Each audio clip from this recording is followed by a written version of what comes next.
Well, Shriya, thank you very, very much for joining us. Very good of you to spare the time.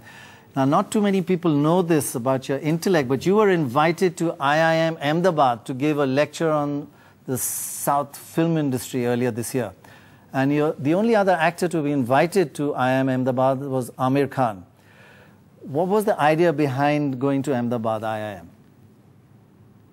The idea was just to have a Tamil film releasing in Delhi, a Hindi film releasing in Calcutta, a Bengali film releasing in Jaipur, a Telugu film, let's say, releasing in Patna, and people getting to know about each other's cultures, each other's traditions through films. Because let's face it, in India, it's politics, cricket, and cinema. Actually. Yeah, but it must have been a great interaction mixing with the students. The IIM students ask you tough questions. What was it like? They loved it. They asked me various... the Q&A was fantastic because we also spoke about a lot of mismanagement in film industry, about how we need to have...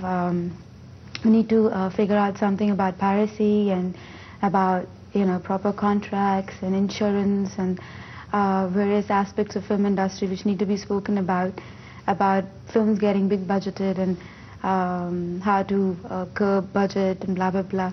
But they were interesting, they were sweet. There were loads of students who actually showed up half an hour before just to have a chat and interact. And so it was nice, and those guys are very, very sweet. Now, you're actually a Mumbai-based person. You know Hindi pretty well. Any chance of going to Bollywood? How different is Bollywood from Tamil cinema?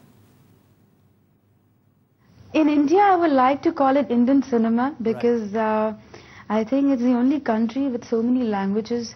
You go to Europe, at least there is some connection between French and English or German and English. At least you can read a word, maybe you can't pronounce it, but when you come to India, it's you can't even read a Tamil script or a Telugu script. So I think it's important just for the thought to come to actually be together. And I know I'm repeating it myself again and again, but I think it's important to call it Indian cinema, and important to say that we're doing films for India. Right. Let me just ask you, about the southern film industry. Generally, the male stars they dominate, and there are not enough really good roles for female actors. Does that worry you at all? I think the whole idea of female-oriented and male-oriented, don't get me wrong, was a little overrated because at the end of the day it's a film, and it's the film that sells, and if it's a great story, it sells. Let's face it, we're not making films like the latest film, It's Complicated, or Blind Side, we still don't make films like Bridges Across the Madison County. We don't make films for women who are above 40 or 45. Women have to look like they're in college, and they still have to lie about their age, and I don't think women have ever grow beyond 21. Yeah. Well, let's hope that happens. Tell us, I know it's a tough question, but your kind of most fulfilling, satisfying role that you've played so far?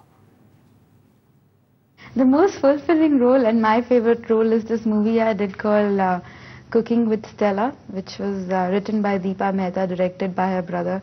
I don't know when it's gonna come, and it did very well in Toronto Film Festival. It's a very cute role. I play a nanny in it, very innocent little girl.